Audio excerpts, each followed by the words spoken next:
Men of this world. Asa. Atehu. IUIC DC. A soldier. Yeah. Let them know, boy. The awakening of Israel is a biblical statement. With fear and tremble on the face of the nations we raising. To new heights as tall as heaven, no options we taking. The kingdom by force we endure for the heathens' enslavement.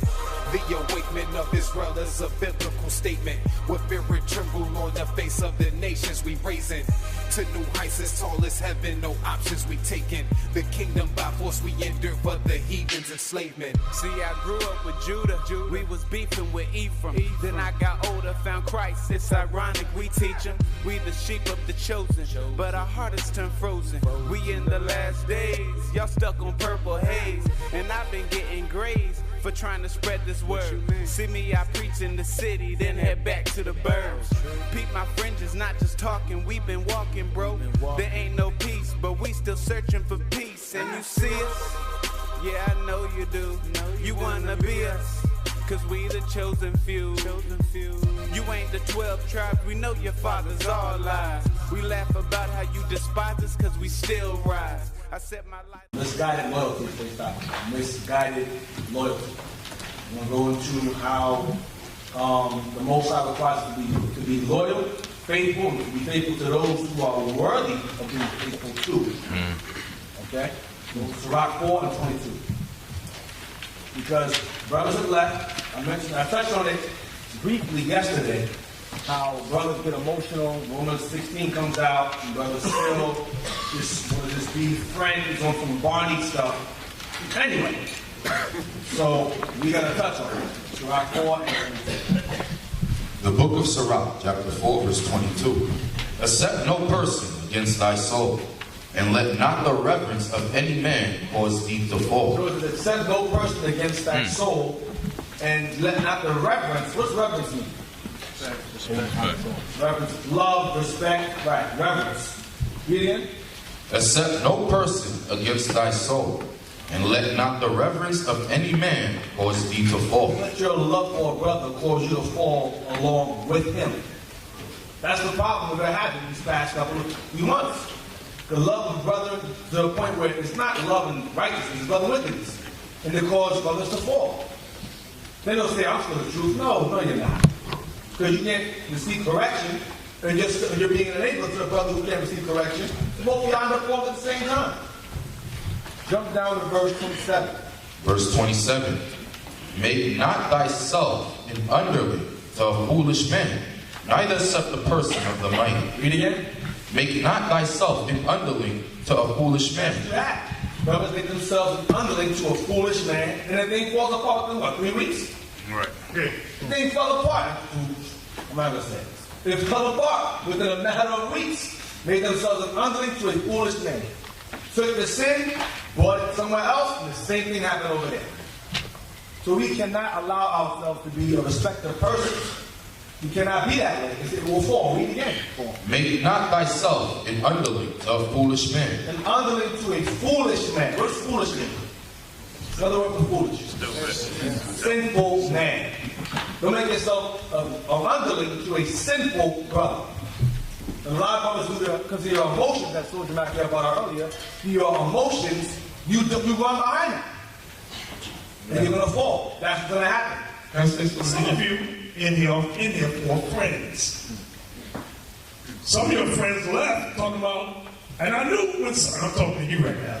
Your boy, you know what I'm talking about, left talking about, IUIC told me back speaking Hebrew. Y'all gonna learn Hebrew, go learn Hebrew. That's not what the Bible's about. That is a smoke screen. And from day one, I said, make sure he didn't leave because of that friendship. That's what I call it. I don't call it friendship ever. Because our friendship is what's the word? It has to be based upon this. This is it. If it ain't, this is not real. It's fake. It's phony. I'm in this to the end. I'm based upon this. If I go off, I know that these men are going to correct me. If they go, they know I'm going to correct them. Because our friendship is based upon the Word of God. Our reverence for each other is based upon the Word of God. Not about an emotional feeling. Well, I just like that brother. It's not that at all. Or else we would have been back in one west. Stay right back there. Go ahead. Israel 25 verse 8.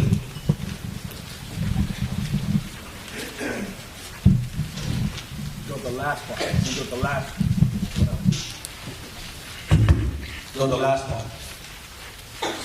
Of the verse. Ecclesiastes 25. That's Sirach, chapter 25 and verse 8. Well is him that dwelleth with the wife of understanding, and that hath not slipped with his tongue, and that hath not served a man more unworthy than himself. That's the part. Read the bottom part. And that hath not served a man more unworthy than himself. Believe. And they'll be in good standing in terms of not being out of order. And because of their emotions, they'll go and serve a man more unworthy than themselves. More unworthy than themselves. They'll just go based upon emotions. That's misguided loyalty. It's not righteousness. That's not, oh, I'm going to leave because you brothers are, you don't know what's going on. Some brothers leave, don't know what's going on. Right. They just go off their emotions. I'm leaving because I heard, that's why I'm leaving. What you hear? Because your mind is emotion. This is not the Christian church. You cannot act that way. And that's what brothers do. Do not serve a man more unworthy than yourself. Get on 1 Timothy 3 now. 1 Timothy 3, verse 1. 1 Timothy chapter 3 and verse 1. This is a true saying. If a man desire the office of a bishop, he desireth a good work. Now, oftentimes we hear this scripture is manipulated. Oftentimes, brothers don't want to do this and go, well, if you desire. You hear that? If you desire the office. This is not a negotiation. When it says if a man desire, that's not a something that you an option. This is based upon your works that you become this. Right. Not, oh well, you know what? Yeah, I don't want to be a deacon or a bishop. I just want to learn, so sit in the back. That's not what this is. This is not negotiable here. All right, read it again. Let me show you. This is a true saying. If a man desire the office of a bishop, he desireth a good work. Now, let me give you an example. Every time, I brought this a lot on a few weeks back. When you read the scriptures, right? Every leader that you find in the scripture, let's start with Moses. Did Moses say in the back of his mind, one day I'm going to be a leader over the people? Did that happen? No. The Lord said, listen, I'm going to choose you. He said, I don't pick somebody else. The Lord told him off. So who are you? Listen, I don't want nobody else picking you. Nowhere in the Bible do you find an elder saying, I'm going to be an elder one day. They were picked. Let's move forward. After you had Moses, you had who else after him? Did Joshua say, yeah, one day I'll be an elder. I'm going to take over. That's not in the Bible. The Lord said, listen, out of all your young men, I like that one. You're going to pick him. You're going to have the spirit of him now, and when you're dead, the rest of them will follow. And Joshua followed the example, became a leader. Now, after Joshua, you had Caleb.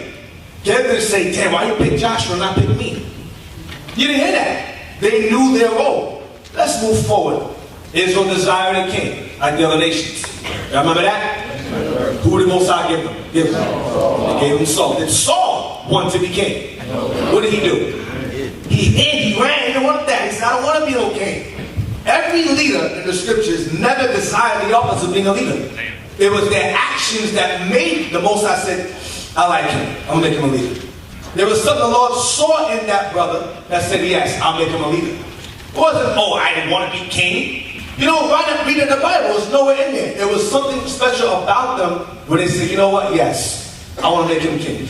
Oh, yeah. Now, that's not what you're saying there. See, yesterday I was on sleep mode, but I'm okay today. I'm going to piggyback off what you just said right there with that. Real quick, we're coming right back to that right now, but I just want real quick. Acts chapter 1 with Judas Iscariot. Was you going to touch on that? Is that in your notes? No. Okay. Judas Iscariot. When Judas Iscariot betrayed Christ because of his covetous spirit that he never overcame. Watch what it says. Acts chapter 1. Start at 15. The book of Acts, chapter 1, verse 15. And in those days Peter stood up in the midst of the disciples and said, the number of names together were about 120. You had 120 disciples. The word disciples means students. Students. So 120. The discussion was somebody going to take Judas Iscariot's position. Read. Men and brethren, this scripture must needs have been fulfilled, which the Holy Ghost by the mouth of David spake before concerning Judas, which was guide to them that took Jesus. What was Judas Iscariot's title? What was his title? You? No. And when I give an answer, stand up. I want to hear your name, your rank, and where you're from. You. Officer UCL, Atlanta. I would go with like. What was his title?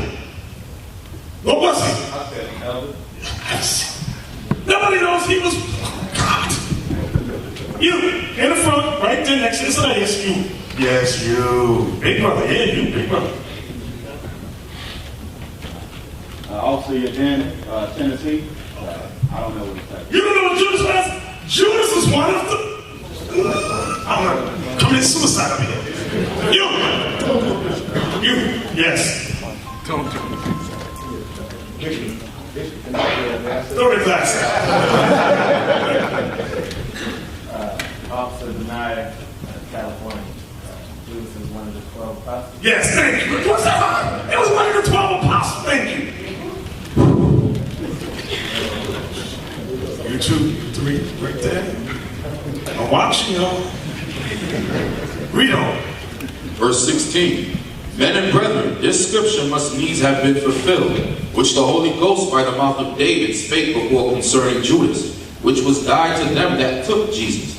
For he was numbered with us, and had obtained part of this ministry. He was one of the 12 apostles, right? Now this man purchased the field with the reward of iniquity. Right, the reward of iniquity was the 30 pieces of silver, okay? And falling headlong, he burst asunder in the midst. All his bowels gushed out. Okay. And it was known unto all the dwellers at Jerusalem, insomuch as that field is called in their proper tongue Akeldama, that is to say, the field of blood.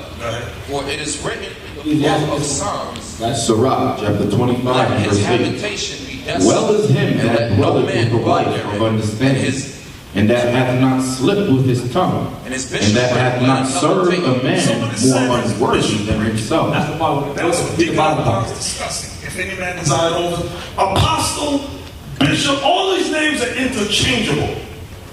From the Old Testament to the New Testament, they're all interchangeable. Don't mistake it. Oh, that's something new. Apostle. No, he said that's all that is Greek, which is the same as the bishop, which follows just above the deacon. But it's all something that all of us are to aspire to.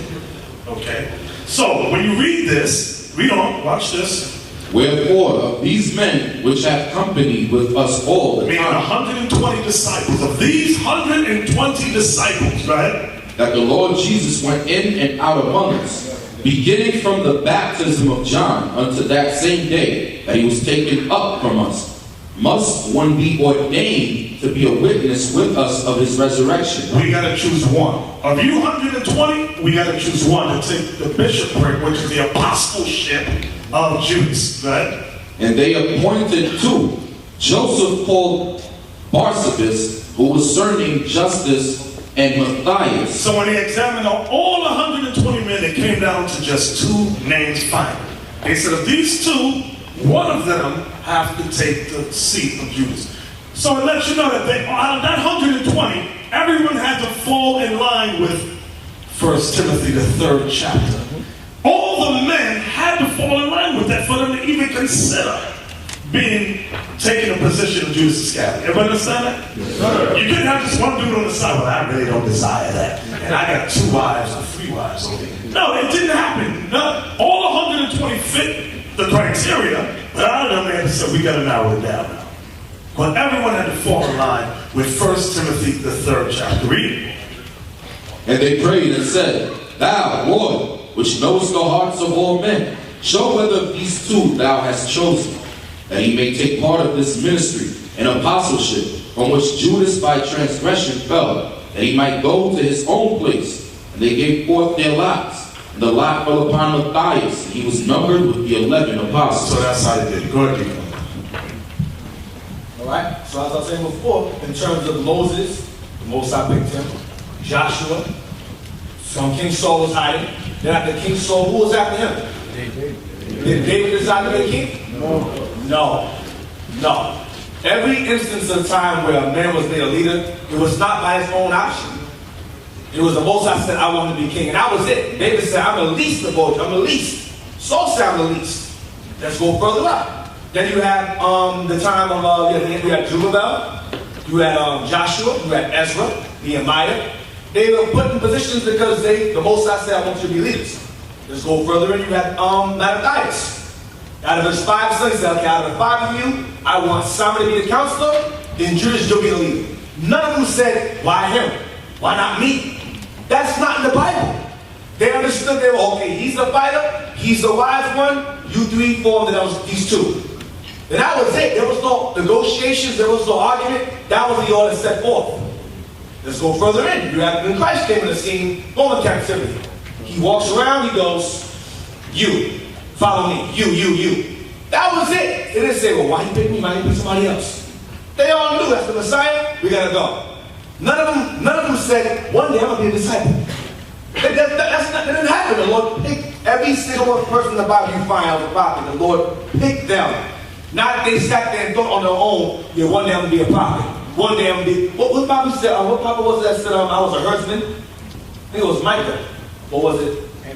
Amos. He said, I was a herdsman. The Most High made me a prophet. He didn't ask to be a prophet. The Lord said, no. You're a herdsman. You're gonna be a prophet now. Jeremiah, same thing. Every psalmist said, I'm a kid. Why me? He said, okay, if I'm gonna be a leader, give me wisdom then. Every man that gained position of power, authority over the people, it was by divine design. Paul as well. Never anyone say, oh, if you desire, I might want to be one. That's not in the Bible, so don't fool you with that nonsense. Desire simply means through your actions, you're desiring that office. Not through your feelings or your emotions. Through your actions, you desire that position. And therefore, it's given to you. Barnabas and Matthias were shown through their actions that they're potential leaders. And they were picked, and out of those 2, he picked Matthias. Yeah. Let's read Matthew 20. So, when the deacon is going over, and when it says if you desire the office of a bishop, how do we know when a man desired the office of a bishop or a deacon? His fruits would dictate. There would be nothing that's being said. Sometimes, well, let's just read the scripture. Look what happens when you desire it. Matthew 20, verse 21. Then came to him the mother of Zebedee's children with her sons, worshiping him and desiring a certain thing of him. Read. And he said unto her, what wilt thou? She saith unto him, grant that these my 2 sons may sit, the one on thy right hand and the other on the left, in thy kingdom. So this mother was coming to Christ, asking for positions for her sons. That's wrong on so many levels. Let's move forward. But Jesus answered and said, ye know not what ye ask. So when it says you desire office, that's somebody actually verbally saying, this is what I want. Now, you can covet the most earnest gifts. You're supposed to want those things. But how you go about getting it is by your fruits, not by you saying it. It's an action word. You want to be a leader, there's certain prerequisites that you're going to fall in, that when it's time to pull from the group of men there, you said, these men are the ones that exhibit these qualities to be a leader. That's the man right there we need right now. God is going to move the prophets of God to see men in their respective places. But let's read on. Ye know not what ye ask. Are ye able to drink of the cup that I shall drink of? And to be baptized with the baptism that I am baptized with? So if you want to sit amongst the 144,000, the leaders of the nation of Israel, crowned by the king, you sure you want to drink of that cup? and be baptized with his baptism, y'all better think about what you're asking for. Read on. They say unto him, We are able. And he saith unto them, Ye shall drink indeed of my cup, and be baptized with the baptism that I am baptized with. But to sit on my right hand and on my left is not mine to give, but it shall be given to them for whom it is prepared of my Father. It's going to be given to them of whom it is prepared of my Father. So this is not because you want it. It's because God is going to put a spirit upon you that is evident. This is where you belong. It's going to be undeniable. And Christ says, not even for me to give it to you. My Father is going to move your spirit. But all of us, we come to this because we're supposed to desire these better gifts to be leaders, but the Most High is going to weed out all of us. I tell you, myself sitting here, it wasn't something that I aspired to. I didn't, it wasn't in my mind. I speak for the bishop himself too. It wasn't something I was a thought. It's just that your behavior puts you in that position.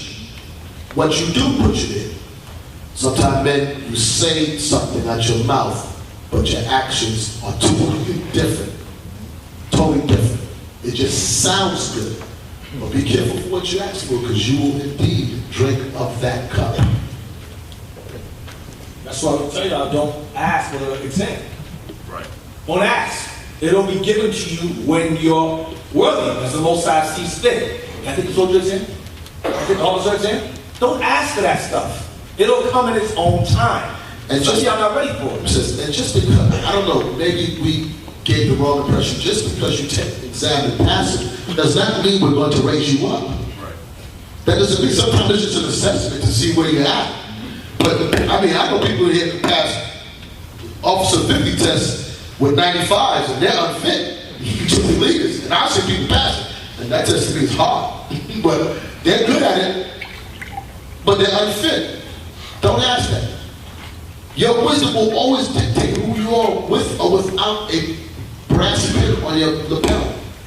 That doesn't, no. David was known as a young man for wisdom because he knew when to speak and he knew when to shut up. And when he did speak, he knew how to come at the elders to bring out the Most High's message. And Daniel, that's the name, I'm sorry. And they was able to perceive God is with that man. It's undeniable God is with him. Right. We'll see that in a minute. I was in a conversation time with men talking, and I'm like, okay, he's checked out. He said, that was utterly stupid, he just said. Another young man, I was saying the two young men I was talking about, I was sat back at Tabernacles and I was watching them, and I was hearing them speak. And I was trying to see, are these guys looking for preeminence? I said, no. I said, damn, And I just sat back, I stayed at the conversation. And I said, okay, God is working with them. Because you can hear the conversation, what they're talking about, the scripture they're bringing out. You can tell the Spirit is moving them. If they continue on into great things. And that's many of you. But the point is, when you read scriptures, what we're talking about, is that God is going to put you where he wants you in his body. Just remember that. Right? Get 1 Timothy verse 2. 1 Timothy verse 2. Right. 1 Timothy chapter 3 and verse 2. A bishop then must be blameless, the husband of one wife, vigilant, sober, of good behavior, given to hospitality, apt to teach. Again.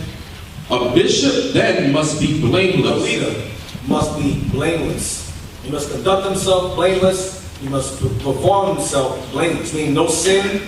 He's not found with any kind of wickedness upon him. When you're following him. Remember, as earlier, there's no man more unworthy than yourself. You know? The husband of one wife. Must have one wife. This is not a suggestion. This is a commandment, by the way. Not a suggestion, not a negotiation. Must have one wife in Christ. Go ahead. Vigilant, sober, of good behavior. That's the part I'm dealing with. Good behavior. When you have a man over you that does not behave good, but this man speaking rash, opprobrious words, cursing you out, talking to you sideways, like he's your father, like he's literally like punking you, that's not good behavior. That's not good behavior, brothers, and you have experienced it. Y'all have experienced men being lords over the flock. You cannot have men be loyal to a man that's like this. That's not a good behavior.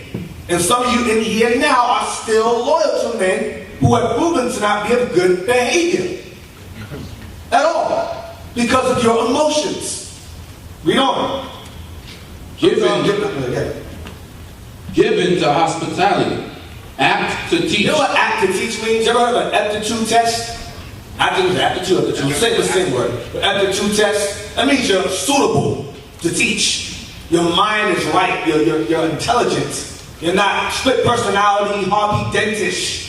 Flip the coin and make decisions. That's not a leader. You're hot, you're cold, you're bipolar. That's not a brother that can be a leader over anyone. You cannot be loyal to men like that. And some of you in here still are.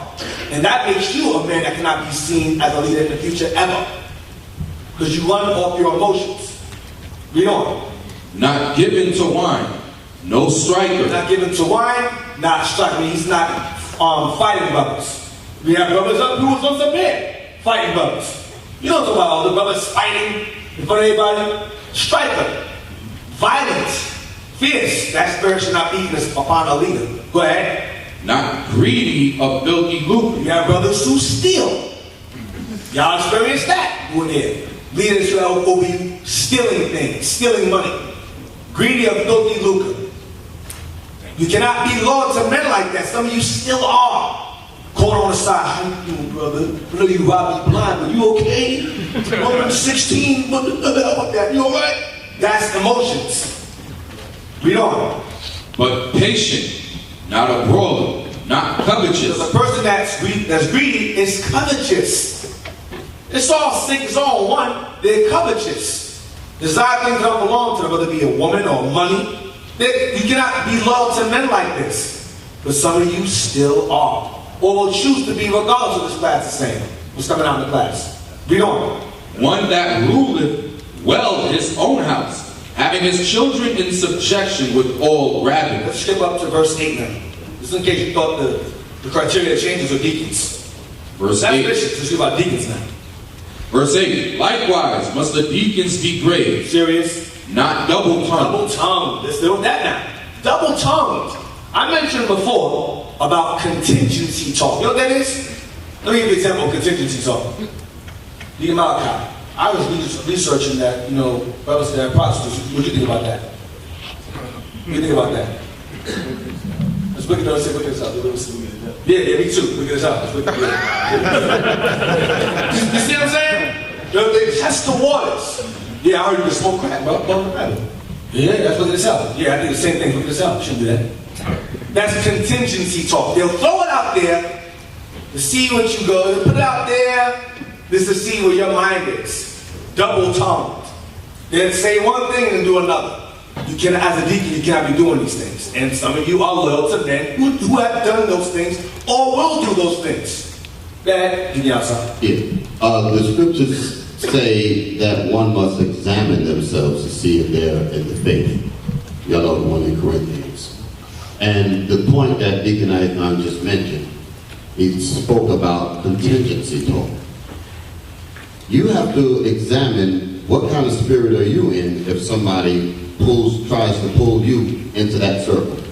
In other words, what is it about me that caused you to come to me with that garbage as opposed to everyone else? That's what you have to look at. And if you give the right answer, or depending on the answer that you give will confirm that he met the right brother.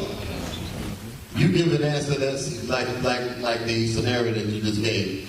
You know what, I think that woman's shoes is look like she's trying to be a hookup in there. I was going to speak on that. Comment to that. Yeah. Now that's what Deacon does. We were talking about it last night.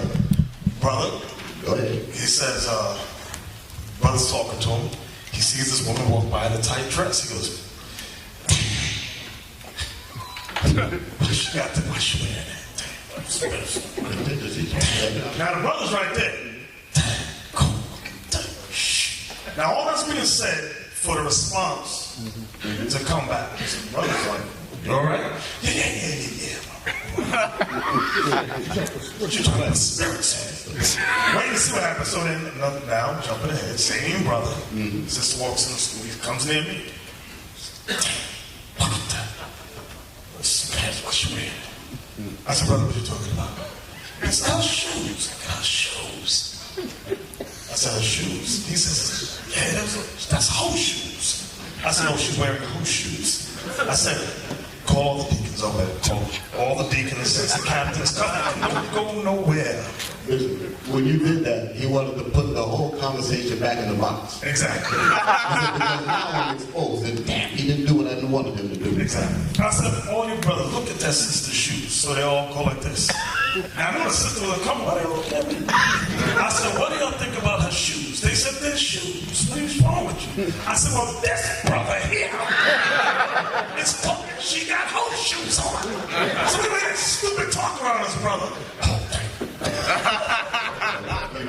He realized that he ran into the wrong brother. But if he landed on somebody that would have agreed with him, the conversation would have continued into the abyss. Right. Y'all follow me? So because it was checked, he tried to put it back in the box. He said, because if I leave it out here, everybody gonna like what just happened.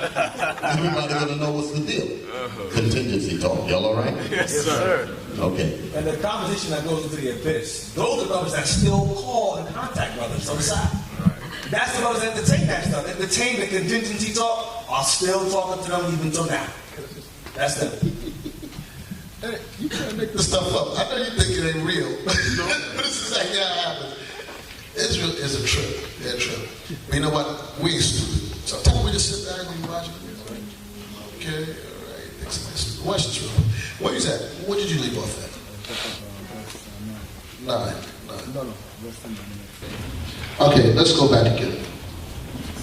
1 Timothy chapter 3 and verse 8. Likewise must the deacons be grave, not double-tongued, not given to much wine. You know what? Stop. Grave and understanding. Serious about this truth. Serious about this. You know, we know the man's not, when he's not grave and he's not serious about this, he's double-tongued. He says one thing, he says, keep on flip-flopping around. You find it also, outside just being double-tongued, the backbite. Here we go. You said something that struck, is that the scriptures will come out, you hear it, and then men will still whisper back and forth. It happens amongst us right now, amongst me. That they will hear this class, and I pray it's not here right now.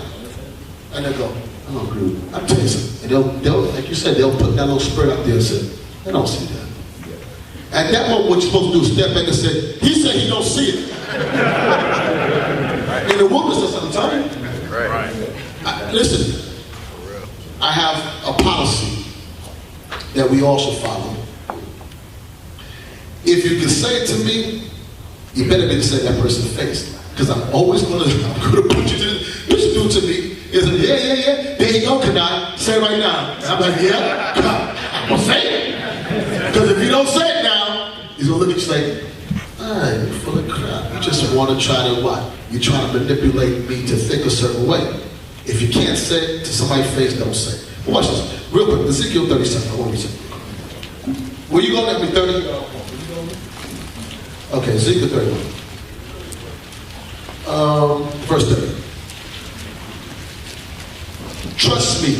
You want to cut down 0 to why men come to you? Follow that program. They tell you something, say, are you going to say that to that person's face? Nah, I'm just saying, don't bother me. Don't come in with that foolishness. As a matter of fact, I'd be like you do. Come in, you know what he just said about you, right? Won't you tell what you said? And I just sit back and I just watch. Somebody make a statement, yeah, I'm not going to say no name. Yes, you are. If you bring it up, you're going to say a name. I want to hear the name. And then I want to look at the person, and I want to look here. Okay, watch this real quick. What the actual one? 33, 39. I can't see. 33, 30. Ezekiel chapter 33 and verse 30. Also, thou son of man, the children of thy people still are talking against thee by the walls and in the doors of the houses, and speak one to another, every one to his brother, saying, Come, I pray you, and hear what is the word that cometh forth from the Lord. And they come unto thee as the people cometh, and they sit before thee as my people, and they hear thy words, but they will not do them. Stop. So it says, the people will be at their walls. and they gossip and backbite it. They'll sit in here and talk. But here's the irony of the whole thing. They'll still come here because they know the word of God is coming out here. They know there's wisdom here, but they don't want to hear it. So what do? They'll murmur. And they'll come and say, hey, double honors. Most High Christ bless triple. And that's why I tell you, because when I hear people say double honors to me, I know some of you really mean it, allegedly. But you only know until correction comes. But I always look and I'm like, right up until you don't like it. So what do? They come because they know wisdom is here. And they get here and they talk and they murmur. Why do you come? If I don't believe it, I'm not going to do it. That's a crazy mind. To sit amongst us in deceit and lie. Not towards us, to yourself. You got to live with yourself. At night you got to lay in bed and say, I'm going to walk in hypocrisy. I don't like those men, but I'm going to salute them and give them the same double honors. You know you're crazy, right? Okay, watch this. Verse 31 again. Verse 31. And they come unto thee as the people cometh, and they sit before thee as my people, and they hear thy words, but they will not do them. That's the crazy part. Right. You come to listen, and then you will not. That's what it says. Look at your notes and just apply what's right there. The test is going to come, and when the test comes, you close the book and you don't do it. Read on. But with their mouth they show much love. Double honors, bitch. Double. I said triple honors. One time. Like triple honors. Read on. But their heart goeth after their covetousness. Nigga, please. Right. Read on. And lo, thou art unto them as a very lovely song. You know, sometimes you hear the brothers teaching, and they go, it's a very lovely song. How they put precepts together. You're like, oh, damn, I never thought it like that. I gotta get my pen, you highlighting this and that. It's just a lovely song to you. It sounds good. Read on. Of one that hath a pleasant voice, and can play well on an instrument. This is the instrument we play on. Read on. For they hear thy words, but they do them not. Throw the middle finger up at you. Chapter 3 and verse 8. Likewise must the deacons be grave, not double-tongued, not given to much wine, not greedy of filthy lucre. You got the same qualifications for a deacon as well as a bishop. Same requirements as well as a captain. And it goes down to an officer, so it trickle down effect. It's not just them. Because that's like saying, well, I'm not a bishop or deacon so I can be a drunk. I don't want to be a bishop or deacon so I can be a striker. No, that goes all across the board. Not just the leaders, that's for everyone. Because eventually, in time, they will be put in leadership positions, like Matthias was. Go ahead. Holding the mystery of the faith in a pure conscience. Meaning you're not sitting here faking, phony. But your mind is pure. Okay, I believe, I'm going to apply these benefits of the Lord. I'm going to sit here and learn. I'm going to apply those things, whether I'm correct or not. Pure conscience. Some of y'all impure consciences. Read the next verse. First Timothy verse 10. 1 Timothy 3 verse 10. And let these also first be proved. Meaning they have to show everything you read above, from verse 1 and down, that's them being proved. One wife, hospitable, apt to teach, not a drunkard, not a striker, not a brawler, not greedy, filthy lucre. They show these qualities through their actions, through their fruits. That's them being proved. All right, read on. Then let them use the office of a deacon. And once they're proven, then they're given the office of a deacon, or a captain, or an officer. Once they're proved, can I take an exam? That's not being proved. That's an assessment of where you are now. Then you may potentially be moved up to that position. You understand? Read it again. Then let them use the office of a deacon, being found blameless. That goes right back to the bishop as well. It's all across the board, being found blameless. Let me give you an example like we brought out. Deuteronomy 1 real quick in verse 13 to show you that it's not just bishops and deacons, it goes down the line. Deuteronomy 1 and verse 13. Some of y'all are suffering from this as of now. God forbid in the future they suffer from this. I'm going to show you what not to do when you're raised up. 1 verse 13. The book of Deuteronomy, chapter 1, verse 13. This goes to the part of being proven first. Watch. Take you wise men and understand it, and known among your tribes. Take men that you find who are wise, have understanding, who are renowned among your tribes for their understanding and their wisdom. Go ahead. And I will make them rulers over you. I'll make them your bishops and your deacons and your captains. Watch, read on. And he answered me and said, the thing which thou hast spoken is good for us to do. So I took the chief of your tribes, wise men, and known, and made them heads over you, captains over thousands, and captains over hundreds, and captains over 50s, and captains over 10s, and officers among your That's where tribes. we get it from. We didn't make this up. That's where we get it from. The pins and the numbers, 80s, 50s, 90s, 20s of officers of these ranks. Read on. And I charged your judges. What are they called as well? And I charged your judges. Now our judges. It goes back to being a bishop or a deacon. Their job is to judge the people. And they also called heads of the people. Go ahead. And I charged your judges at that time, saying, hear the causes between your brethren, and judge righteously between every man and his brother, and the stranger that is with him. Judge righteously. Judge righteously. Okay? Not based upon French shit. Judge righteously. Read on. Ye shall not respect persons in This judgment. goes back to Sirach 4. Not to represent any man against your own soul. Not to be an underling to a foolish man. These are the criteria of leaders. Read that part again. Ye shall not respect persons in judgment, Okay? but ye shall hear the small as well as the great. Ye shall not be afraid of the face of That's man. another issue. Being afraid of the face of man. If I tell him he's wrong, I'm going to lose my rank. I'm just going to stay quiet, let it work itself out. You're afraid of the face of man. Not to do, not supposed to be doing that. Some of y'all here have sat by, let that go on, because you're afraid of the face of man. Baba. Because guess what? The bishop cannot see everything, can he? So you need assistants. Can our assistants see everything? We need captain. Can captain see everything? You need officers. Can officers see everything? We need soldiers. It's a team, brothers. That's what we lost in our community. We forgot to win the team. We have to win these brothers in one mind. That's the only way we're able to clean the community. And but if you go like, when you see that brother, when you find out God leads you to a camp, you have to, your mindset have to be, I'm going to be an assistant to the brother that's over me. Because he cannot see everything. You understand? But that's why it's very important. You don't see yourself as important. Because you worry about, you just a finger, the little finger. But the little finger, it means something in the body. The little finger, it means something. The toe means something. But to the simple mind, I don't want to be assistant to the brother. I want to be over the brother. That's a simple spirit, man. That's why we're here today. Because we didn't want to follow them. What we said, Moses, we don't want to listen to you. We're going to put you on the side. You understand? We're going to deal with God directly. That's what your guys do. If y'all refuse to go, the officer that said, okay, you refuse to talk to him, you go above him. Because why? It's still the spirit of discipline. You're not disciplined yet. You're here to assist the brother that is over you.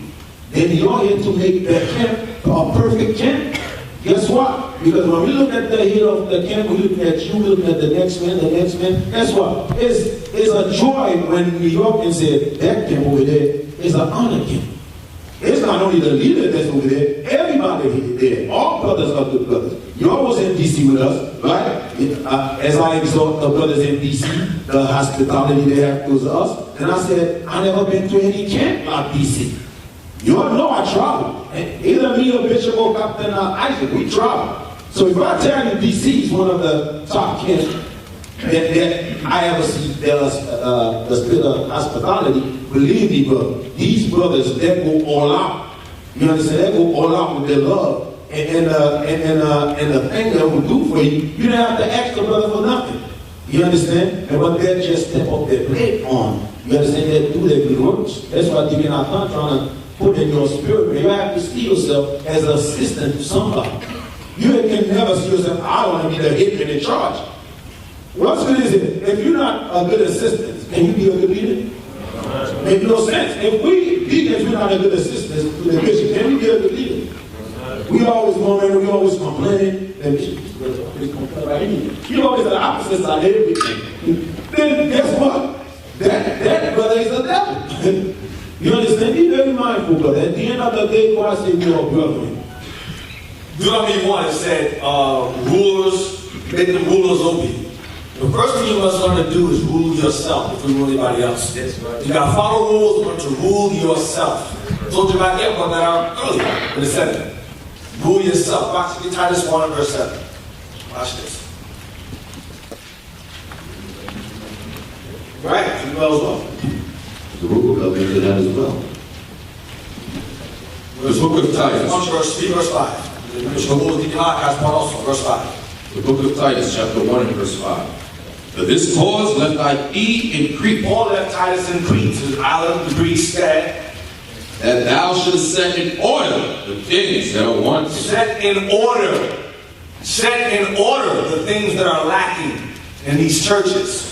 That was Titus' job, to set leadership over each church in that area. Go ahead. And ordain elders in every city, as I had appointed thee. Ordain means another part of order. To ordain, have them be leaders in the places appointed, the cities. Now jump down to verse 7. Verse 7. A bishop must be blameless. I won't leave that verse here. Think of that verse that he just read. I'm going to be quick because I want these brothers to carry on their lessons. When the scriptures say that to set in order, think about what that means. Think about what I want you to work your brain up as we go through these scriptures. I'm not what the rest of the brothers are saying. Don't just sit there and just let the words go past you. Take them into your spirit and learn how to apply this. Because that's the only way this nation is going to move. It's only going to move when we decide to stop talking and put things in action. So what does it mean? What does it mean when it says to set in order? Who can tell me? I'm going to just be quick. One brother. Who can tell me what it means? Give me an example of someone being sent to an area and set it in order. What do they do? So perimeter Alabama camp, give it direction. Okay. Instruction. Okay. I'm going to expound on that and I'll give it back to the people. As a leader, when you come to an area, a leader has to look, first of all, he's going to look at resources. He's going to see who knows what can be done with this. He's going to look around and he's going to create systems with the resources that's in front of him. Then he's going to organize those systems. That's where the order comes in. Like we was reading in Timothy, they're doing an assessment to find out what men are qualified to do this, what men are qualified to do that. As you group these men, then you put them in an order, and then you put them underneath the umbrella of the entire mission. That's how that works. Y'all understand that? Yes, sir. I really want y'all to start. Words on the paper doesn't mean anything unless you can visualize what the scriptures are saying. Go ahead. Read verse 7. Verse 7. A bishop must be blameless. Remember in verse 5 he called them elders. So it's interchangeable. Read verse 7 one more time. For a bishop must be blameless. Read that in Timothy as well. Go ahead. As the steward of God. Steward means the servant of God. Go ahead. Not self-willed. Not self-willed. I'll give you an example of self-willed. Self-willed, and some of you may get your feelings hurt, but pick it out anyway. Some brothers, like, we've seen a pattern of brothers who left. And what they do is, they like to stand out. So what they'll do is I understand brothers like to want to have an ancient look with the garments. But sometimes the garments, it's like a separation spirit kind of. It's like, okay, well, I will wear a garment and it just to stand out among the rest. It's not about standing out. It's about being in order, uniformity, structure, order. Set in order. So oftentimes when brothers step out that order, you may not, in your mind, not think doesn't look right, but from us outside looking in, doesn't look right. Meaning, brothers they wear purple and gold. Purple and gold, right? Brother coming here, he wears green and gold. Everyone's wearing purple and gold, but you want to wear green and gold. Now, you may say, well, my shirt's dirty, I wear green and gold. But you still have in your mind, everyone's wearing purple and gold, I must find a way to make certain that I at least have purple on or gold, matching everyone else. You understand what I'm saying? When a brother goes out his way to look different from anybody else, you have a problem. And every brother that's left so far, almost all brothers, have had a pattern of dressing contrary to everybody else. Yes, right. Every one of them. So be very mindful of what you do. You may not mean no harm by it, but it comes off somewhat of what's the word before? Separatists, yeah, that's the word. Separatists. You understand? Just be very mindful of those things. Just examine it. Not saying you're wicked, but the ones that have left us, they did it. They did it. Remember, one brother had left us, he had a whole congregation with different things. Remember that? Yep. The whole congregation with different things. Now, understand some of y'all want to test your garments, some of y'all want to have all your wives make garments for you. That's fine. That's fine. I understand that. But just look beyond that. Look beyond that. Don't get emotional. Oh, man, I can't wear a garment. You can wear a different garment. But just be mindful. When you're around your brothers who are all in uniform, be uniform. You go to school. Like, for example, a basketball team in the world. The Lakers wear purple and yellow. Niggas don't come in wearing green and red. Niggas say, sit your ass at the bench. You doing? That's a uniform. Likewise, the lawyer. Lawyers wear the three-piece suit. Brother come in with shorts on, beach shorts, swim trunks. Sit your, there's something wrong with you. Go, lead, go. That's not the attire for the law firm. Cheerleaders, firemen, McDonald's. McDonald's wears Target wears red shirt, slacks. McDonald's is a burgundy shirt, black pants. With the golden arch. With the golden arch. Nobody goes in and says, let me change the golden W. Turn to a W. No one does that. No one does that. You know, one second. And a lot of times when that happens, brothers, they'll say under auspices of what law am I breaking? So the option now is to deflect what's being said and make it seem like I'm not out of order with God. Are they out of order with God? Yeah. What scripture?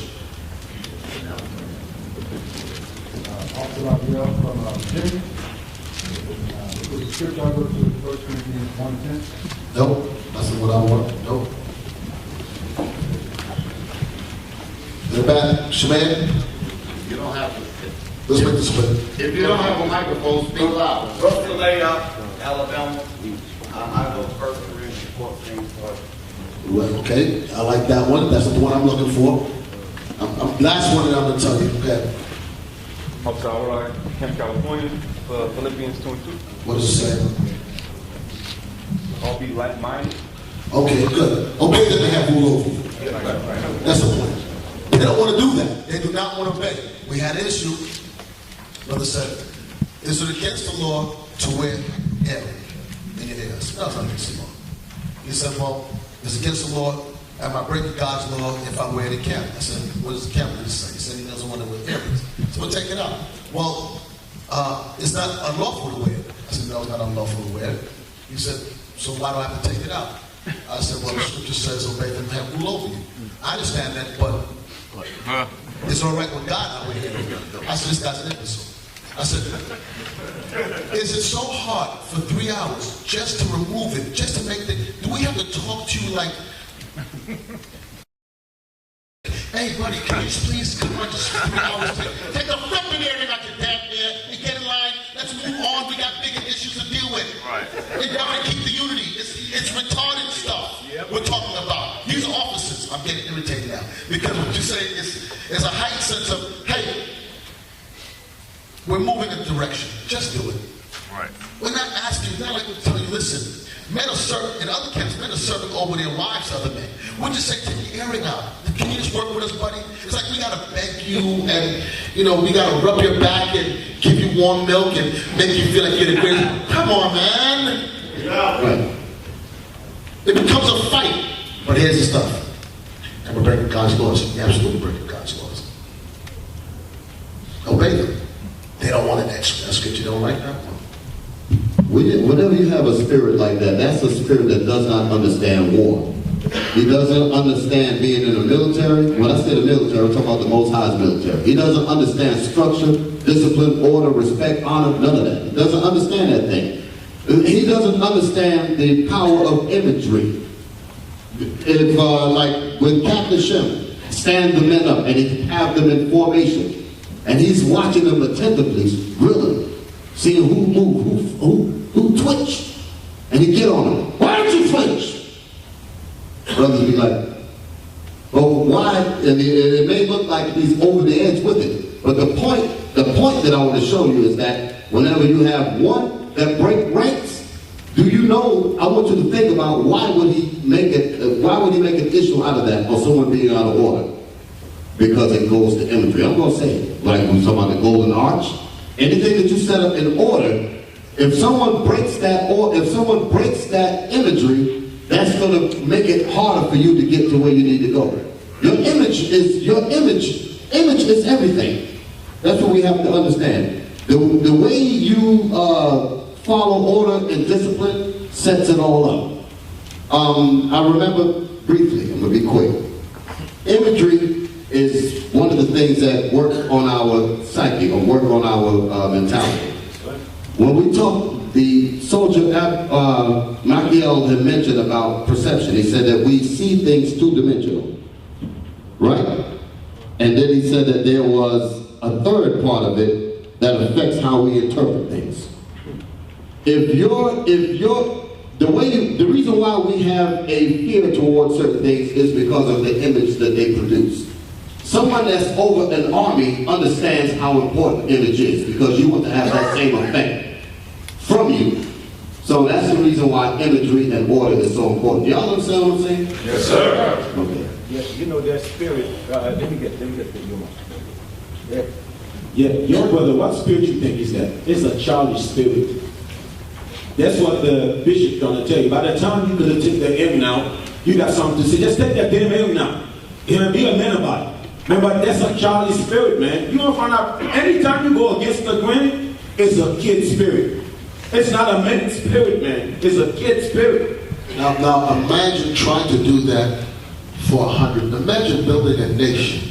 And one man might seem insignificant, but when you got to do it, you got to explain to 100 people the same thing. Why do you have to do it? I'm going to tell you something. The imagery you see today, that you see amongst us, the Most High used Bishop Daniel to do this. He used him to have this vision.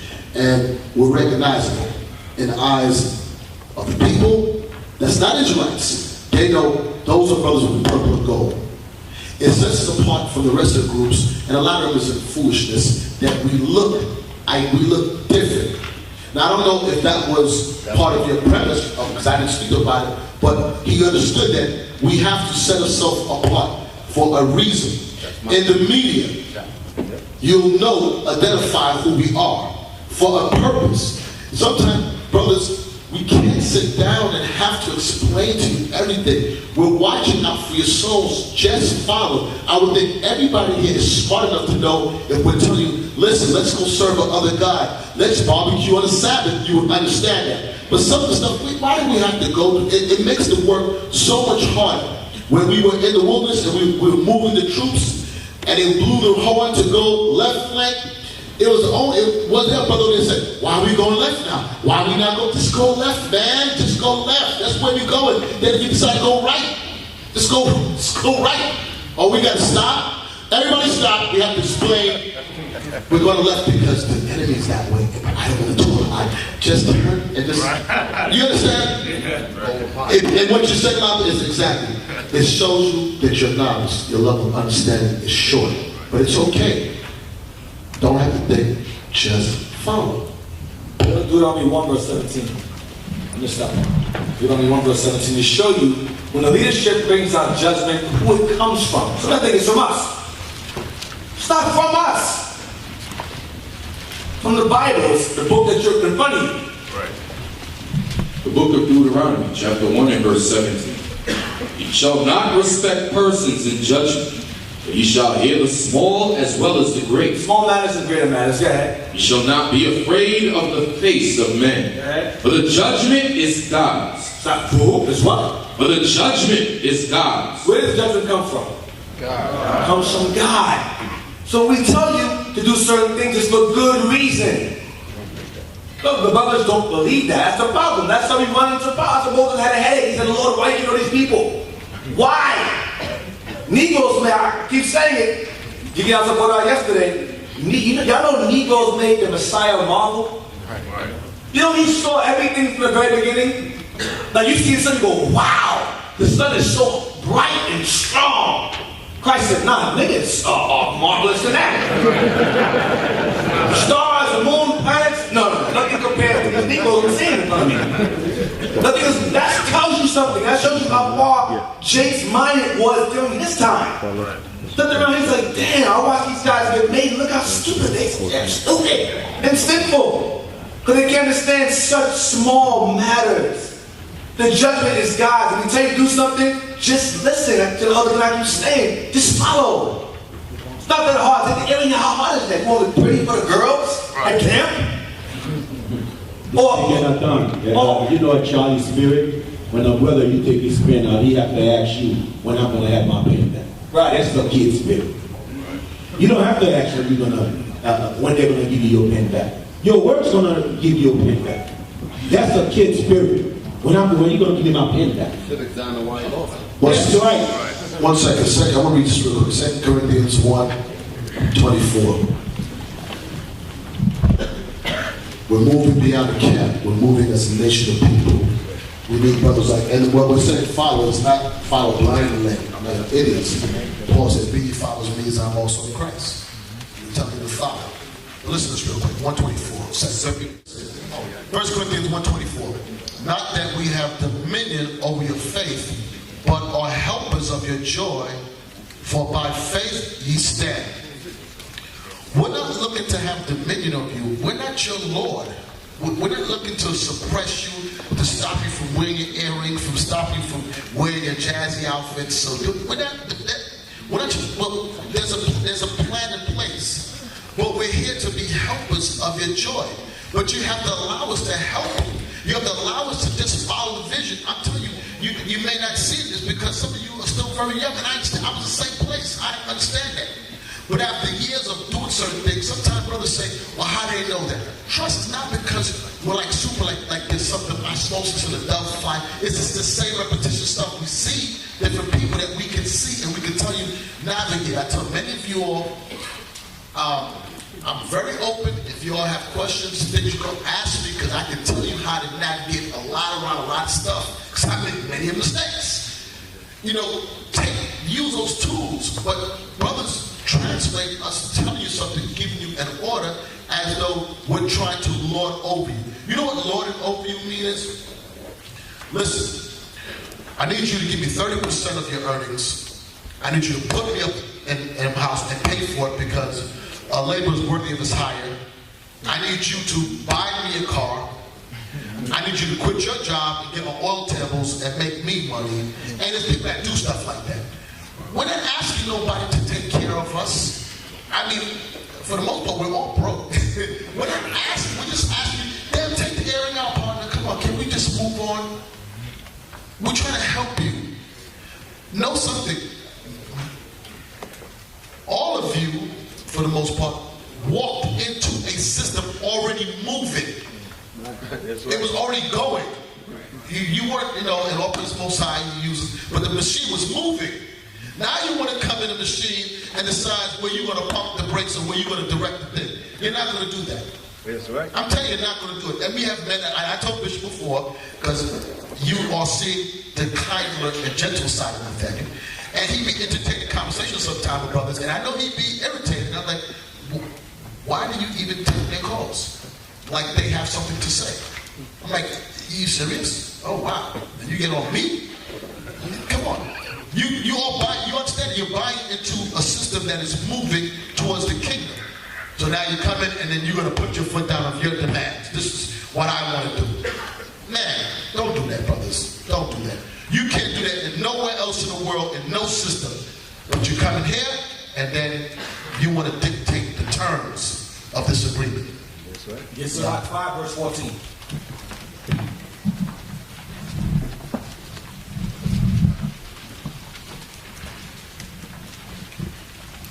The book of Sirach, chapter 5, verse 14. Be not called a whisperer. Whisperer goes back into the murmuring and the backbiting against the order that's given. Go ahead. And lie not in wait with thy tongue. Don't say things in secret. That's like contingency talk, sidebarring conversations. Go ahead. For foul shame is upon the thief. Foul shame is upon brothers that steal. Go ahead. And an evil condemnation upon the double tongue. An evil condemnation upon those who are double-tongued, backbiters, whisperers. There's an evil condemnation for that. Get verse 13. Verse 13. Honor and shame is in talk. Meaning life and death is in talk. That's what he's saying. Go ahead. And the tongue of man is his fall. Your own mouth can be your own downfall. So be mindful what you say in here. All right? Now get 2 Samuel 15 verse 4. A little fast. 2 Samuel 15 verse 4.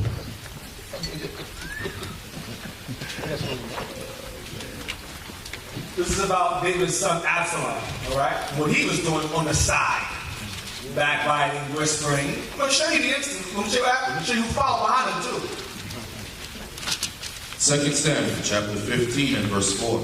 Absalom said, moreover, O that I were made judge in the land, that every man which hath any suit or cause might come unto me, and I would do him justice. Read verse 4 one more time. Absalom said, moreover, O that I were made judge in the land. He says judge, he means king in the land. Oh, that I were over the people in the land.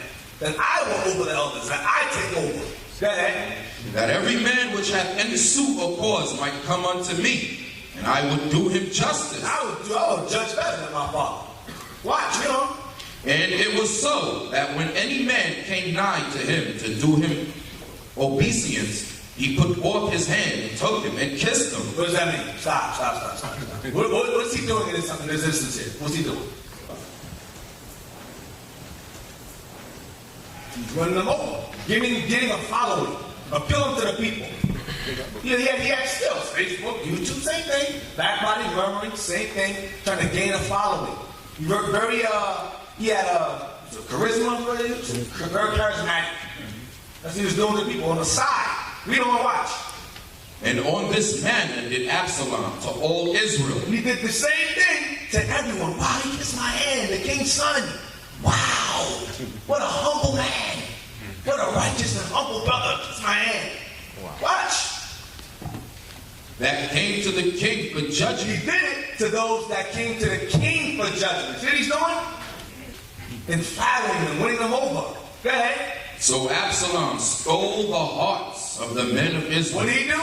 Stole the hearts of the men of Israel. That's the Romans 16 out the window. Damn. Let's have more conversations. You got put out, but I still love you, brother. I know the Bible says, I don't know what the leadership said, but the hell what they say. I still love you. It's the same thing. He stole the hearts of men from the king. Sidebar, whispering, backbiting, same thing. Go ahead. And it came to pass after 40 years. After how long? 40 years. 40 years he did this. Plotting, waiting for the right time. 40 years. Some in there waited 8, 9 years. That was a bit. 8, 9, 10 years. Plotting, waiting to leave and take brothers with them. Same thing, go ahead. And it came to pass after 40 years that Absalom said unto the king, I pray thee, let me go and pay my vow. I gotta leave. I gotta move. I gotta go somewhere else. Do what I gotta handle some business real quick. I'm gonna be out of state for a while. Go ahead. Which I have vowed unto the Lord in Hebron. Yeah, watch. For thy servant vowed a vow while I abode at Geshur in Syria. After he killed his brother Amnon, he fled over there for a few years, and David wanted him to come back. Go ahead. If the Lord shall bring me again indeed to Jerusalem, then I will serve the Lord. The Spirit moves me to come back, Dad. I'll come back. Go ahead. You knew David loved him. You knew that. He was playing with his emotions, Dad. And the king said unto him, Go in peace. So he arose and went to Hebron. But Absalom sent spies. What did he do? Sent spies throughout all the tribes of Israel. He sent spies throughout all the tribes of Israel to give him information what's going on while he was gone. Sound familiar? Yep. Does that sound familiar? Some of y'all don't know. Some of y'all don't. Playing dumb. Some of you are those spies in there now.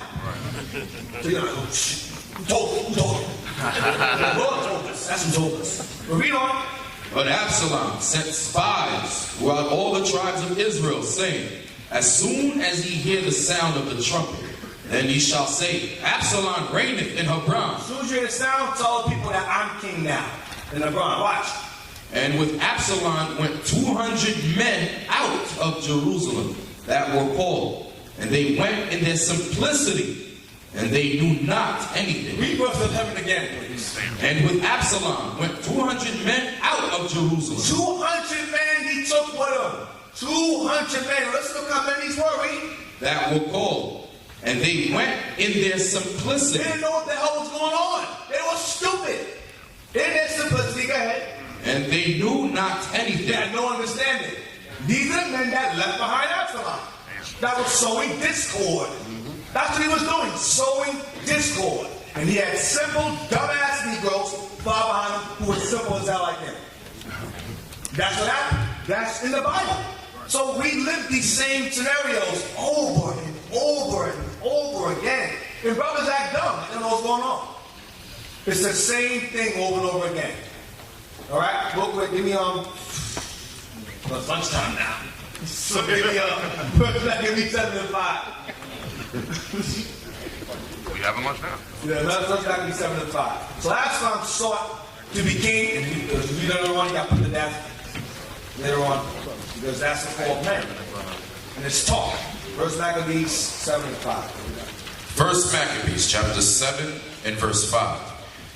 There came unto him all the wicked and ungodly men of Israel, having alchemists who was desirous to be high priests for their captain. Read it one time. There came unto him all the wicked and ungodly men of Israel, having alchemists who was desirous to be high priests. Now, alchemist was a wicked Israelite that desired leadership. He wanted to be head nigga in charge. And he did. He gained a position, but who did he have following him to get from the top? Who was following him? There came unto him all the wicked and ungodly men of Israel. Wicked and ungodly men of Israel followed behind a man that sought to be leader. Not that was given to him, he sought after it. I said earlier, you not to desire that. It comes in its own time through your fruits. This guy said, no, I'm going to steal it. I'm going to take the position of high priest. That was not given to him. Read on. Read again, verse 5 in the chart. There came unto him all the wicked and ungodly men of Israel, having alchemists who was desirous to be high priests for their captain. They made him their captain. Jump down to verse 9. Verse 9. And him he sent with that wicked alchemist. So this Greek he made a deal with the white man. He was so desirous to be in charge, he had the white man put him in charge. And the Greeks said this man to do what? Read it again. And him he sent with that wicked alchemist, whom he made high priest, and commanded that he should take vengeance of the children of Israel. He was so desirous of being in authority, he started to kill his own people. Alchemists and Bacchanes, his friend. 2 wicked Israelites who were set up by the Greeks to gain authority, and he sent them to go and kill his own people. That's how wicked he was. That's how much he desired to be in authority. Some brothers are so wicked that they'll turn their own brother just to be ahead of something. That's an evil spirit. They'll turn on everyone that they're with for years because they want to be in charge.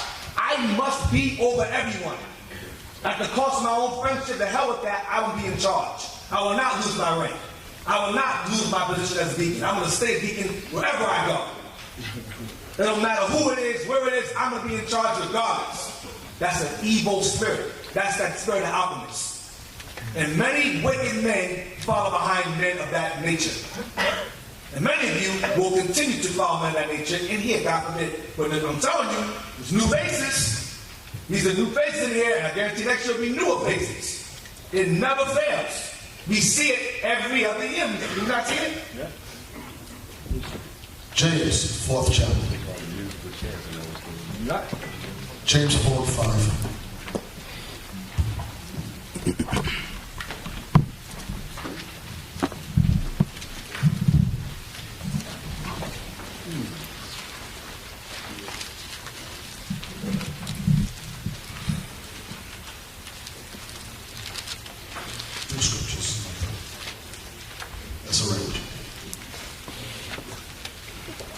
James, chapter 4 and verse 5. Do you think that the scripture saith in vain, the spirit that dwelleth in us lusteth to envy? You think it says it for no reason? That the spirit that dwells in man lusteth to envy? In his case, jockeying for position. There's a spirit that lays in us, and we have to make sure that it's not that you're coveting the earnest good gifts or that you're coveting a position, but the scripture does not say in vain that the spirit that dwells in us has the propensity to lust for envy. It's a subliminal, it's a subtle spirit, a subtle demon, where you see yourself unworthily, but you see yourself in a position and you jockeying for it. And then when you don't get it, if you find yourself angry, upset, mad because you're not in a certain position, that means you have that spirit in you that lusts to envy. So, in the case of what we read, not before Alchemist, what was the one before that when you read? Absalom. That he had a spirit that dwelt in that lust and envy, 40 years of that spirit. And he worked his craft to try to rent the position away from his own father. Watch this. Let's go from that. I want to read Numbers 12. I'm sorry. It's Numbers 16. 16:1. The book of Numbers, chapter 16 and verse 1. Now Korah, the son of Izhar, the son of Kohath, the son of Levi, and Dathan and Abiram, the sons of Eliab, and On, and the son of Peleth, sons of Reuben, took men. And they rose up before Moses with certain of the children of Israel, 250 princes of the assembly, famous in the congregation, men of renown. So they were able, Korah was able to gather together men that were renowned, leaders, to gather around together, and we're going to see the do what? Read them. And they gathered themselves together against Moses and against Aaron, and said unto them, Ye take too much upon you, seeing all the congregation are holy, every one of them, and the Lord is among them. Wherefore then lift ye up yourselves above the congregation of the Lord? So they were saying, listen, you're taking too much on you, Moses. We also got the Spirit upon us. We've had it here. Brothers, and this is the person that I've dealt with, and I guess all leadership on some level dealt with it. Brother would come with a precept and say he thinks he sees something, and you say, nah, brother, that doesn't mean that. Here's a precept. Nah, that's what you're saying. God ain't dealing with me. Oh, gosh, let me go again. You ask me a question. That don't mean I gotta agree with you. If it's right, okay, you know, but the spirit is as though men want to emulate. And a lot of that happens when you watch cat videos. That's right. You watch a cat video and you see Lava doing his thing, and it's a segment, but there's another part to it that you don't see. And then you begin to mimic because you want to emulate and be there. That's not who you are. Everybody have a different disposition. But the point in this case is that these men were able to gather 250 men of renown under them. How did that happen? Murmuring, backbiting. You think that Daniel's only one who got the spirit? Most guys deal with me too. I know I'm an Israelite. I understand the scriptures. And you begin to convince yourself, you murmur. To gather 250 men, you have to be talking secret meetings. Yo, we gonna listen. We had an attempted coup in Miami. They attempted to these guys are crazy. They tried to do it, and then they said, if the contingency of the plan will work, we're going to leave. But we're going to stagger when we leave. You leave first, and I wait a couple of weeks, and I leave, so it don't look like we're evil. Well, here's a good way of not looking like you're evil. Don't be evil.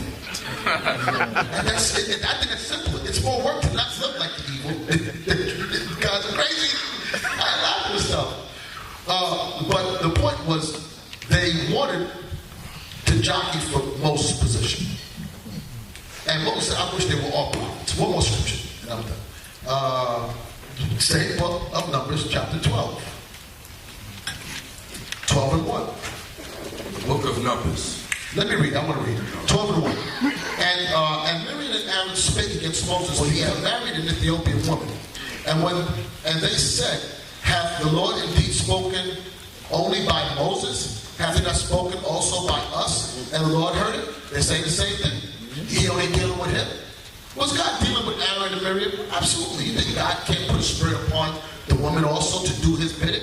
Of course. But here she goes. There they go. speaking against him. Listen, that Ethiopian man, he been with her. All of a sudden now it becomes an issue. You have some men that say they have things against you, and they hold it in their pocket. And when they're angry with you, they try to throw it up on you. Well, I got something against you. How many times I heard, and many of you heard, I know something that you all don't know. I'm so tired of saying, I always say, won't you just say what you know? I know something. You don't know something. I'm telling you, you really don't know. I know something. How many times have you heard that? And I'm still waiting for it. And the dummies fall for that. Yeah, he knows something that we don't know. I'm telling you, he knows something about them, but you don't know because he never told you. Watch this. Verse 3.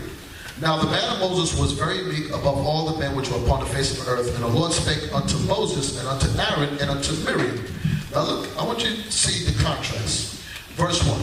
Miriam and Aaron spake against Moses. Let's go down to verse 4. And the Lord spake suddenly unto Moses, Aaron, and Miriam. Let's jump on down a little further. Verse 5. And the Lord came down in a pillar of the cloud and stood in the door of the tabernacle and called Aaron and Miriam. So the reason why I read those three scriptures is look at the order. Verse 1. Who was the leading the charge? Verse 1. Miriam. Miriam was a mouthpiece. And she got up in Aaron's ear. And Aaron followed. Just like Aaron followed when the people wanted a god and they got in Aaron's ear. Aaron was weak. And he took their gold and made a god. Miriam said, Aaron, I'm telling you, Moses ain't doing what he got to do with it. He did with me too, like he did with you. You somebody, the line for you to preach. He said, that's right, Miriam. That's right, Miriam. You guys let your wife in your ear. I don't listen to my wife. I keep on saying it, and you guys may think I'm joking. I hear her, don't get me wrong. If she said it was scriptural, I hear, but like, I told her, you can't move me around. You guys be fighting, you have to have your dad on record, you guys be, stop that. Right. Amongst leadership, we have a relationship, and you miss that relationship. We know among the daddy can tell me about wives and the daddy and wife is this. We don't take it so personal because we're not to destroy each other. But here you go, Aaron, you know, and Levi, it's a bad look for you, but it is what it is. That she was in his ear. She was in his ear. But God came back and put in order. When he spoke, he said, he called who? The Lord spake suddenly unto Moses, Aaron, and Miriam. That was the order. Okay. Y'all got to read between the lines when the Lord is sending another message in his words. It says, and the three came to tabernacle. So when you read on down, the Most High said, that he said he speak to Moses mouth to mouth. Meaning my relationship with Moses is different from other prophets. Yes. I get visions and dreams when I'm speaking to him. So I will say this on another time. You can tell a man of understanding by, you can tell the Lord is dealing with a man by what comes out of his speech. I'm going to give you an example in the bishop in his classes. If you notice, Nathaniel has the Most High blessed with a skill where he's very good of taking current event issues and bridging them with the scriptures. Right.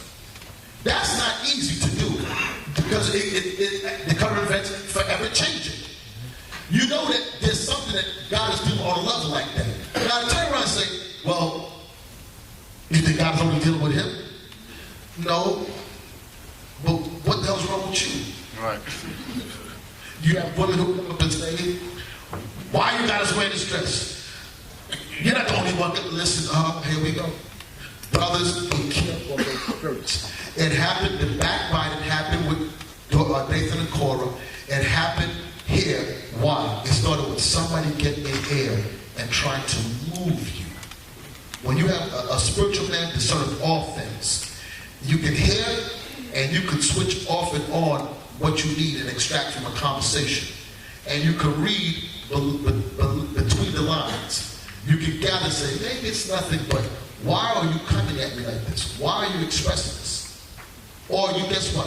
You'll be moved around. You'll be tossed to and fro in all winds of men, sleights of men, and all kind of stuff. You're not, priests of the Most High God are very sound and sober in mind.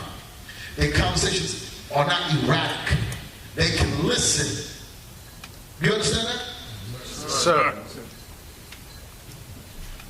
Give me Numbers 14, verse 1. Numbers chapter 14 and verse 1. And all the congregation lifted up their voice and cried, and the people wept that And all the children of Israel murmured against Moses and against Aaron. Here we go again. Murmured against Moses and Aaron. Go ahead. And the whole congregation said unto them, would God that we had died in the land of Egypt? Or would God we had died in this wilderness? No, read again, dude. My question. Read again. Would God that we had died in the land of Egypt? Or would God we had died in this wilderness? Complaining. Give me an example of complaint. Women complaining. Why do you gotta wear garments? Yep. You realize only for one day you wear the garment? For a few hours. But you wear a uniform to work every day. That's a simplistic, like Nicolaba says, a childish mindset, man. It's childish. Women complaining. Why do y'all wear garments? It's for one day. You got men on for a few hours. Men complain about that too. Men too. Now you got brothers. Yeah, you got brothers complaining about the garment. Wow. You should say, listen, you don't have to wear it, but you don't have to. You're not going to tell you, I see. Right. Deacon Anton asked a question. He said, "Why is it that what do women do? Say it again." Complain about wearing garments. Real quick. Who do the women complain to? Huh? When the statement was made, who did the question go to? It went on Facebook. It went on YouTube. It went to different people in the congregation. Why? To get them to side with them. And when they're nigga, get a big enough audience, then they grab a whole crew of people and go. And the whole objective is to destroy the order. I'm telling you, because if they really had a question with it, they will go to one source. In absence of everyone else, if it was really a question. But the point is to get support to destroy this. And they won't leave on their own. They'll sit there and try to get as many people as they can to follow them in their doctrine, and then they'll get put out. And then when they go, they look for another way to put their views out there with Facebook, YouTube, and the rest of it. The whole idea is to destroy. Is to destroy the order. That's what the problem was from the first. Go ahead. A lot of time. A lot of.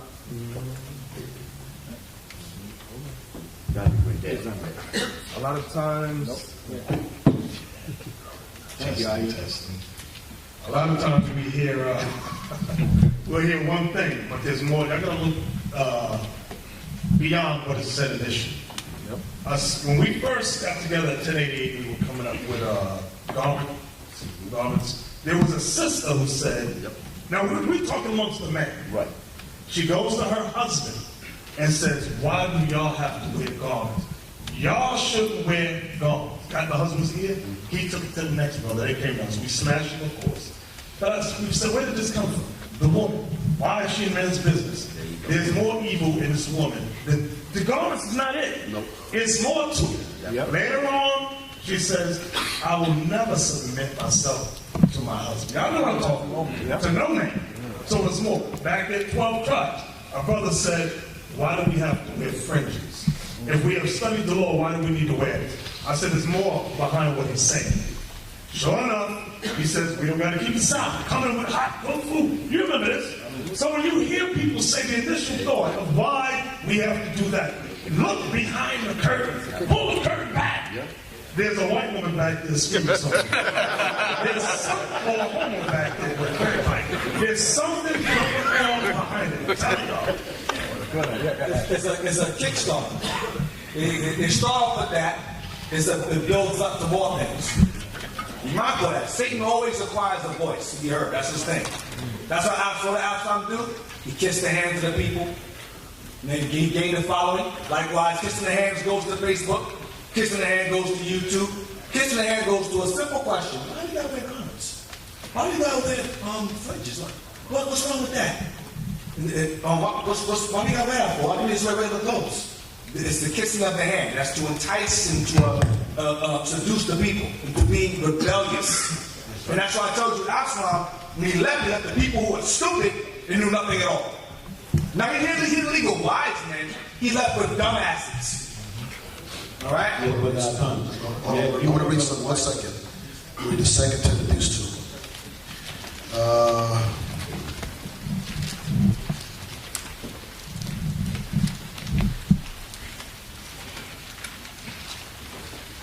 2:10.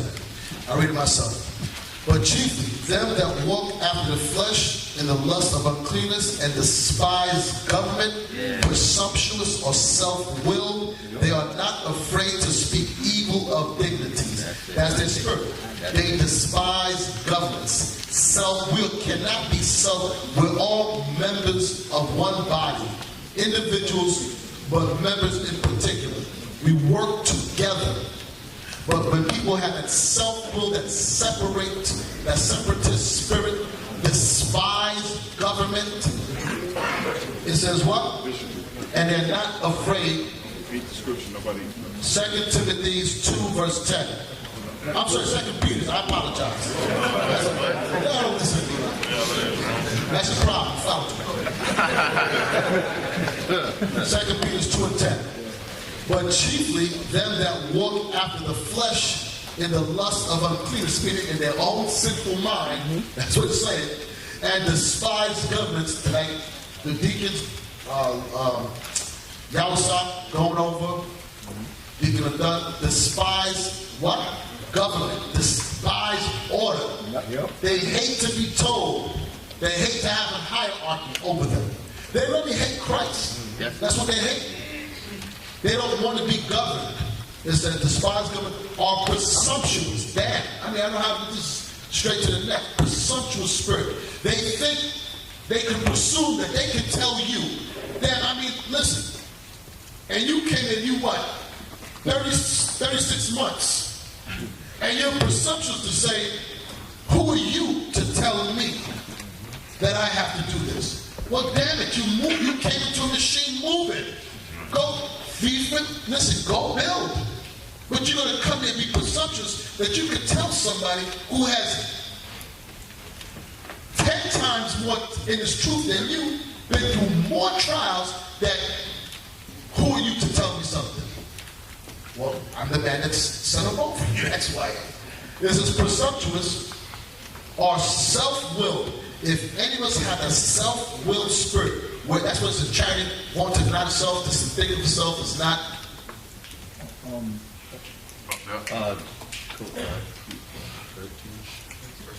Charity, seek is not its own. Seek is not its own. Seek is not its own. Charity does not seek its own. It's not about you. It's not about me. It's about we working together.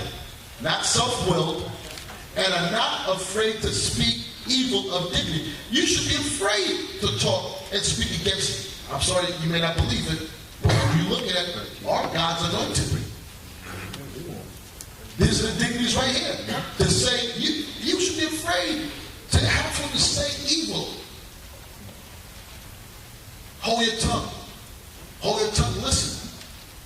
So when we go through these things and we're talking about it, we're saying these are things that we have to apply if we're going to build a nation.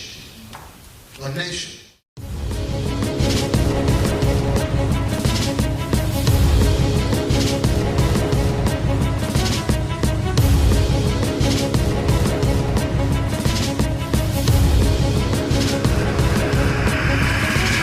Shalom, Israel. I'm Elder Nathaniel, Israel United in Christ. YouTube likes to shut our channels down, as some of you have noticed, ever so often. Subscribing to join IUIC will assure you will always stay connected to our YouTube accounts. We want to do our best to make sure this truth gets out. Please click and join our subscriber YouTube channel called Join IUIC to stay linked to all of our videos. So again, please make sure you subscribe to this Join IUIC channel to get your latest updates from all our YouTube channels. Shalom.